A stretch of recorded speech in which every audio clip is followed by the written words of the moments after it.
সুপ্রিয় দর্শক শ্রোতা, আসসালামু আলাইকুম। আমি ফিজিওথেরাপি স্পেশালিস্ট আনোয়ার হোসেন বলছি। প্রতিদিনের ন্যায় আজকে আমি আপনাদের সাথে আলোচনা করব একটি রোগ নিয়ে। আজকে আমি যেই রোগ নিয়ে আলোচনা করব সেটি আমাদের বর্তমান সমাজে খুবই অ্যাভেলেবেল একটি রোগ, সেটি হচ্ছে স্ট্রোক। তো চলুন বন্ধুরা জেনে নিই স্ট্রোক কী। স্ট্রোক সাধারণত স্ট্রোক বলতে যদি যেটা আমরা বুঝি সেটা হচ্ছে আমাদের ব্রেনের হচ্ছে রক্তনালীতে যে কোনোভাবে ব্লক হয়ে এম, ব্রেনের কোষগুলো আহ, ক্ষতিগ্রস্ত হওয়াটাকে বোঝানো হয়। তো চলুন বন্ধুরা এবার জেনে নিই স্ট্রোকের আসলে লক্ষণ কি কি।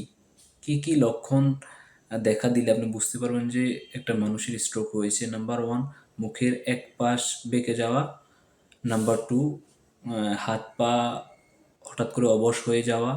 নাম্বার থ্রি, কথা বলার সমস্যা, কথা ক্লিয়ারভাবে বলতে না পারা। নাম্বার ফোর, দৃষ্টিশক্তির সমস্যা, হঠাৎ চোখে ঝাপসা দেওয়া, মাথা ঘোরানো ইত্যাদি। নাম্বার ফাইভ, ভারসাম্য হারানো, শরীরের ভারসাম্য চলাচল করতে ভারসাম্য হারানো বা অজ্ঞান হয়ে যাওয়া। তো চলুন বন্ধুরা এবার জেনে নিই স্ট্রোকের মূলত কারণ কি। স্ট্রোকের প্রধানত দুইটি কারণ।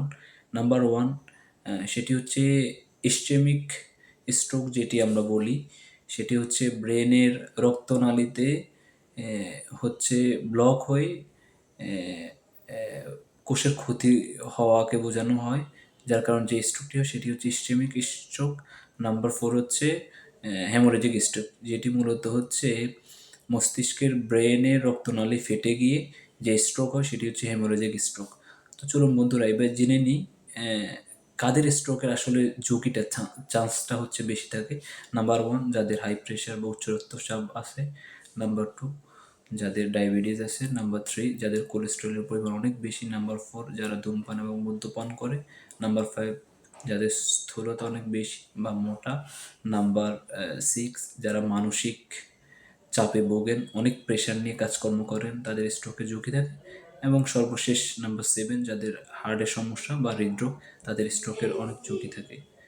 তো চলুন বন্ধুরা এইবার জেনে নিই স্ট্রোক হলে কি করণীয়। স্ট্রোক হলে যত তাড়াতাড়ি সম্ভব রোগীকে আমরা হসপিটাল নিয়ে যাব, হসপিটালে ভর্তি করাবো। যার কারণ হচ্ছে স্ট্রোকের কারণে প্রতিনিয়ত ব্রেনের যে কোষ সেটার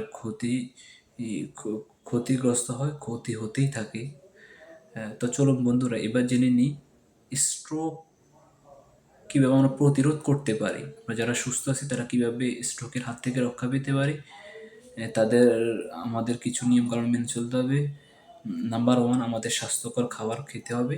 নাম্বার টু, নিয়মিত ব্যায়াম করতে হবে। নাম্বার থ্রি, ধূমপান মদ্যপান অবশ্যই ত্যাগ করতে হবে। নাম্বার ফোর, উচ্চ রক্তচাপ, ডায়াবেটিস, কোলেস্টেরল যাদের আছে তাদের এগুলা নিয়ন্ত্রণে রাখতে হবে।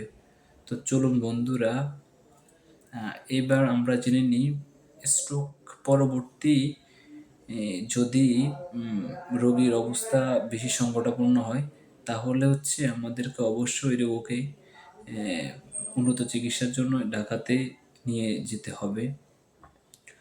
তো বন্ধুরা ভিডিওটি যদি আপনাদের কাছে ভালো লেগে থাকে তাহলে অবশ্যই লাইক, কমেন্ট, শেয়ার এবং আমার পেজটি ফলো দিয়ে সাথেই থাকুন। ধন্যবাদ।